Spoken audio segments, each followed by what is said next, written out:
もし何十年も前に亡くなったはずの人が突然目の前に現れたら、遡ることおよそ121年前の1901年5月22日、舞台はフランス西部の都市ポワティエ。一体何があったというんだ。警察官は目の前の光景に言葉を失っていました。この日、彼らが訪れたのはポワティエの街でも有数の名家として知られるモニエ家。ある告発により警察が家宅捜索を行ったところ、この家の屋根裏部屋にとんでもない秘密が隠されていたことが分かったんです。屋根裏部屋の奥でうずくまっているのは、差し込む光に怯え体を震わせる一人の女性。痩せ細り糞尿にまみれた状態の彼女の周辺には無数のゴキブリがうごめいていました。あまりに不衛生なその状況に思わず顔をしかめる警察官。この女性は一体何者なのか。実は彼女はかつてこう呼ばれた人物でした。パリ社交界屈指の美女と。糞尿まみれの状態で発見されたパリ社交界屈指の美女。変わり果てた姿となった彼女の身に起きたこととは。そこにあったのはフランス階級社会の闇ともいえる家族のエゴだったんです。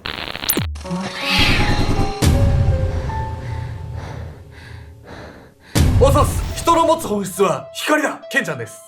美しすぎちゃってごめんなさい。ドステップ。本日ご紹介するのはフランスの名家で発覚したとある監禁事件についてなんです。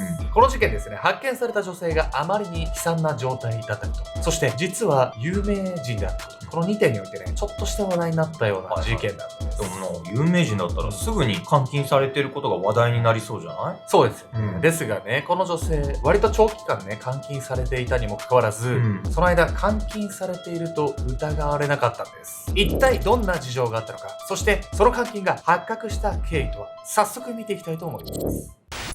モニエ家の秘密。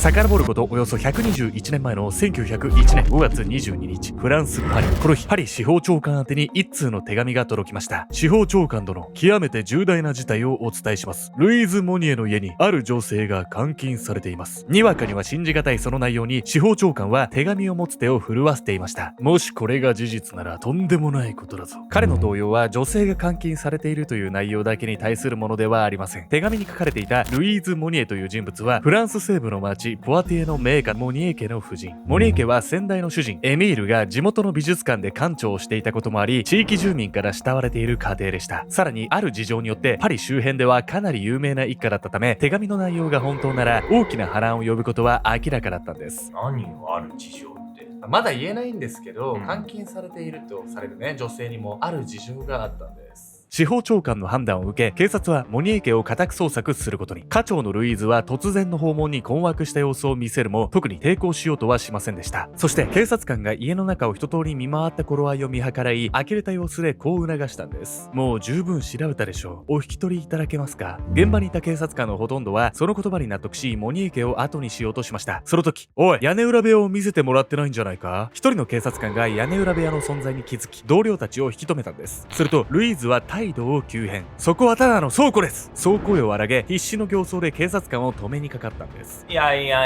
もう絶対なんかあんじゃないのよこれ。屋根裏部屋のねドアを開いた警察官を待っていたのは、それはもうおぞましい光景だったんです。ルイーズの慌てぶりに不信感を募らせた警察官は、彼女の静止を振り切り屋根裏部屋のドアをこじ開けます。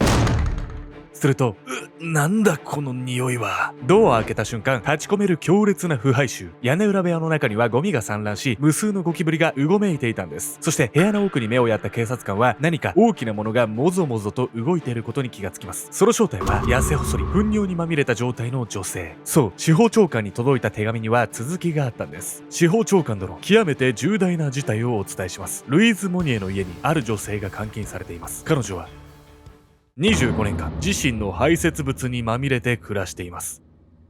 屋根裏部屋の奥で発見されたのは、25年前に亡くなったとされたはずのモニエ家の娘ブランシュ・モニエというこの女性は、当時のパリ社交界の有名人でした。そのため25年前に発表された彼女の訃報も多くの注目を集めていたんです。ちょっと展開がめちゃくちゃ急じゃないのよ。モニエ家が有名だったのってこれが理由だったの？そうなんです。社交界でね有名だったね、この娘っていうのが突然ね、死んでしまった。そういった点で有名になってしまったんです。でも娘は生きてたんじゃないの？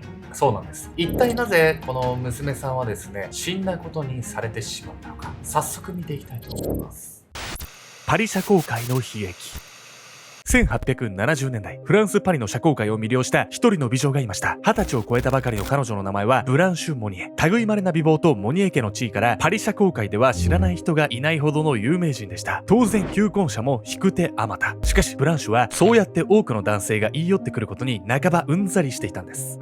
私だってもっと普通の恋愛がしたい。そう、ブランシュにアプローチしてくるのは彼女の家柄や見た目だけが目当ての男性が大半。そうやって上辺だけの理由で交際を求めてくる男性たちをブランシュはどうにも受け入れられずにいました。ただそんなブランシュにもある時運命の出会いが訪れるんです。ブランシュは本当に優しい子だ。みんなは気づいてないけれど僕は君のそういうところが好きなんだ。多くの男性がブランシュの外見に惹かれて言い寄ってくる中、そう言って笑ったのはブランシュよりいくつか年上の男性。彼は社交場で出会った相手ではなくブランシュの地元ポワティエで弁護士をしていた人物でした。見た目でも家柄でもなくありのままの自分を愛してくれる彼を前にブランシュはとうとう恋に落ちるんです。めちゃくちゃ素敵な話じゃないの。そうなんですがね、またここでね、ブランシュの家柄が障壁、障害、壁、山になるんです。弁護士の男性と熱烈な恋に落ちたブランシュはゆくゆくは彼と結婚したいと考え始めるんです。しかしここで2人の関係をよく思わなかったのが母ルイーズでした。ブランシュ、あなたはまだあんな男と付き合ってるの？あの男はうちの家柄にはふさわしくないわ。弁護士の男性は仕事が軌道に乗っておらずあまり裕福とは言えませんでした。そのため世間体を気にした母ルイーズは彼とブランシュの交際に強く反対したんです。当時のフランスにはまだ階級社会の意識が残っていました。ブルジョワ階級のモニエ家にとってブランシュの結婚相手は名家としての地位を維持するための重大な問題だったんです。階級社会の感覚なんて全く想像つかないんだけどさ、つかないね。めちゃくちゃ家柄とか難しいわね。なんかでもヤミコさん育ちいいじゃん。学年生のプリンセスだから、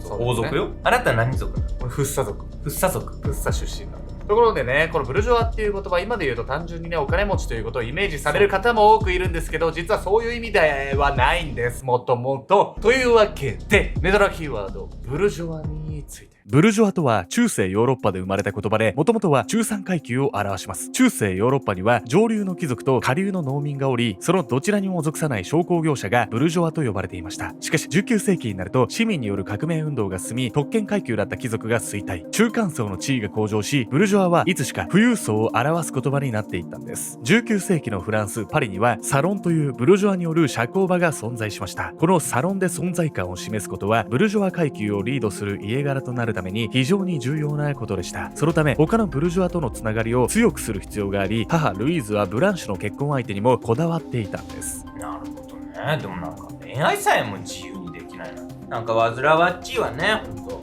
マジでさ、自由であれってことですよ。誰の言葉？俺。まあルイーズの立場からするとね、階級っていうのが一回ね、家柄で下がっちゃうと上がりづらいんですよ。だからルイーズはね、ちょっとそのためにも結婚相手こだわって娘にも強制してたっていうね、難しい。自分が親の立場だった時に果たしてと。階級社会における地位を重んじる母ルイーズと真実の愛を求めるブランシュ。二人はそうした価値観の違いからすれ違い、その溝はどんどん広がっていきました。そして迎えた1876年、とうとうパリ社交界を騒然とさせる事件が起こってしまうんです。ブランシュはある日を境に頻繁に出入りしていた社交場に全く姿を見せなくなりました。彼女を目当てに社交場に通っていた男性たちは様々な憶測を繰り広げます。まさか駆け落ちでもしたのか、何か重い病気にでもかかってるんじゃないか。そうやって多くの人々が戸惑いを見せる中、ブランシュの母ルイーズから重大発表が行われることになるんです。深刻な表情で社交場に現れた彼女は息子のマルセルに支えられながら一同の前へ出ると涙ながらにこう語りました。娘のブランシュ・モニエは亡くなりました。ルイーズの一言を受け動揺と悲しみに包まれる社交場。そして何といっても一番ショックを受けていたのはブランシュと将来を誓い合った弁護士の男性でした。そんなブランシュ、何も言わずに亡くなってしまうなんて。彼はこの訃報によって塞ぎ込み、すっかり生気を失ってしまうんです。それから立ち直ることはなく、弁護士の男性はこの10年ほど後失意のままに亡くなってしまうんです。なんで死んだなんてことにするのよ。いくらさ恋愛で親子関係うまくいってないからってさ、やりすぎよこれは。なんかもう結局さ、娘とかじゃなくてさ、自分のことしか考えてなかったとも言えますよね。その通りね。まあ母ルイーズはね、いろいろこう思惑とかねあったんでしょうけど、ルイーズの選択。何度言ったらわかるの。あんな男とは別れなさい。私はあのお方と将来を誓い合ったの。ブランシュが弁護士の男性に恋をして以来、モニエ家では親子喧嘩が絶えなくなっていました。母ルイーズは何度となくブランシュと男性を引き離そうとしたんですが、ブランシュは一切聞く耳を持たなかったんです。母と娘のどちらも引き下がらない、そんな状況が続く中、母ルイーズはついに禁断の思考にたどり着いてしまうんです。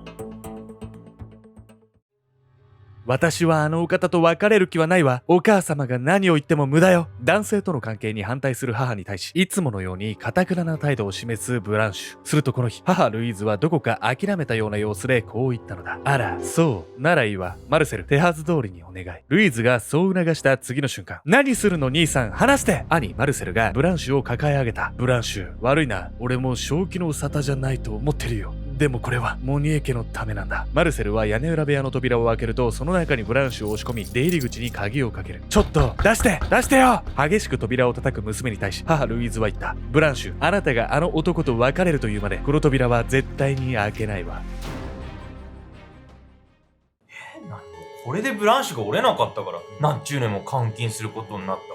でもおかしいじゃないの。だって死んじゃったんじゃない？恋人はその何十年もより前に。どういうことよこれ。実はですね、なんか途中からね、ブランシュの恋人がうんぬんかんぬんとかね、どうでもいいというか、まあなんかもう別の軸にね、話がすり替わってったんですよ。監禁のね、時間が長くなればなるほど、何よ、ね、別の事情にね、比重が傾いてたんですよ。それは何よ。屋根裏部屋にブランシュが閉じ込められてから数週間と時間は過ぎていきました。窓に板が打ち付けられ、日の光が全く差し込まない暗闇の世界。与えられる食事は家族のわずかな食べ残しだけ。そんな地獄のような仕打ちを受けても、ブランシュは決して弁護士の男性との恋を諦めようとはしませんでした。いくら頑固なブランシュでも、数日も閉じ込めておけばすぐに音を上げるだろうと考えていたルイーズにとって、娘のこの反応は想定外のこと。まずいわね。そう、有名人のブランシュが長時間姿を現さなければ、社交場に出入りしていた人たちが不審に思い始めるのは当然のことでした。ただ、もしここでブランシュを外に出して、彼女の口から監禁の事実が公になれば、モニエ家の名誉にも関わってきます。そこでルイーズは、ブランシュが亡くなったという一世一代の大芝居を打つことにするんです。今更ブランシュを外に出せないから死んだことにしたっての？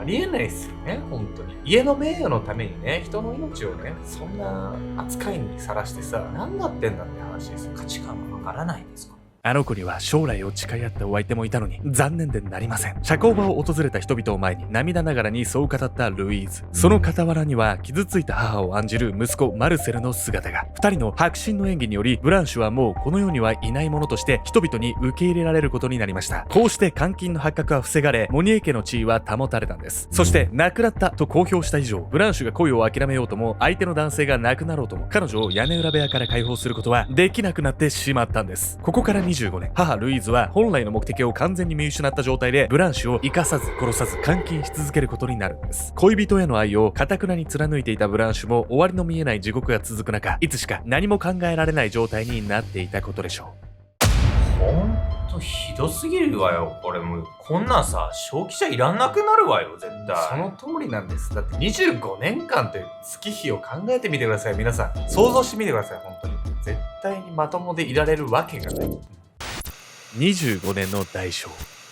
ブランシュが監禁されてから25年の月日が流れた1901年5月22日、悪臭の立ち込める屋根裏部屋で彼女を発見した警察官たちはあまりの光景に目を疑っていました。こんなことがあり得るのか。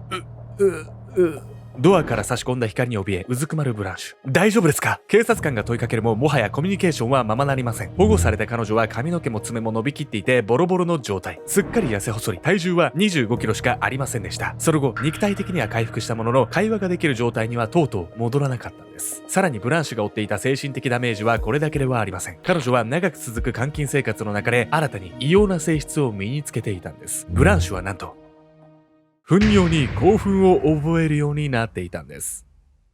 これは俗にコプロフィリアと呼ばれる状態。長くトイレに行くことも許されず、糞尿にまみれる生活を余儀なくされたブランシュは、防衛本能としてそれらを好きにならざるを得なかったんです。こうしてブランシュは発見から約12年後、精神病院から出ることも叶わず、64歳でその生涯を閉じることになります。悲惨すぎてさ、言葉出ないわよこんなの。もはやね、ブランシュ自身にも辛いものを辛いと認識するその感情すらね、欠落してたかもしれないし、本当に実の親がさ、こんなことするかっていうね。ブランシュの発見後、彼女を監禁していた母ルイーズと兄マルセルはすぐに逮捕されました。この事件を受け、モニエ家の前には怒り狂った市民が押し寄せる状況に。こうして彼らが必死で守ってきたモニエ家の名声は一夜にして完全に失墜することになるんです。何もかもを失った母ルイーズは逮捕の15日後に心臓発作で他界。兄のマルセルは裁判にかけられるも精神障害を理由に責任能力なしとみなされ無罪放免となるんです。彼はその後ブランシュと同じく1913年に亡くなりました。監禁が発覚するきっかけとなった告発文は一説に兄マルセルが自身の罪を軽くするために書いたものだとされているんですが、その真偽は分からずじまい。結局差出人は不明とされているんです。階級を超え真実の愛を求めたブランシュとあくまで地位や名声にこだわった母ルイーズ、それぞれ自身の思う幸せを追い求めたはずの彼女たちはすれ違い、結局は誰も幸せにならない結末をたどることになってしまったんです。メトラーの皆さんは人間にとって本当の幸せとは一体何だと思いますか？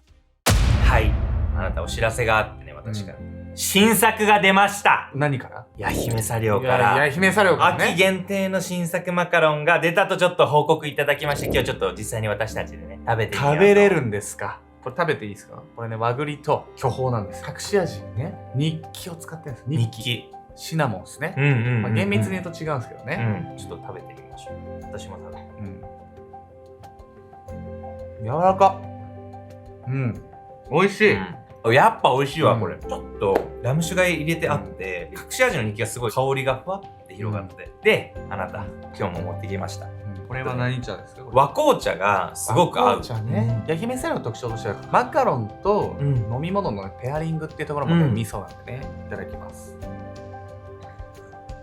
もちろんマカロンだけでもめちゃくちゃ美味しいんだけど、お茶と飲んでもね、やっぱ楽しみが何倍にも膨れ上がるっていう、すごいいい、ホッとする時間って感じ。じゃあ次行く？ごめん、ホッとしてたから。あ、ホッとしてた。もう一個は、ケイカとキオリンゴ。ケイカって要するに金木犀のことなんだけど、金木犀の香りがふわっとして、アクセントでキオっていう品種のリンゴが入ってる。ちょっとあんた食べてみて。いただきます。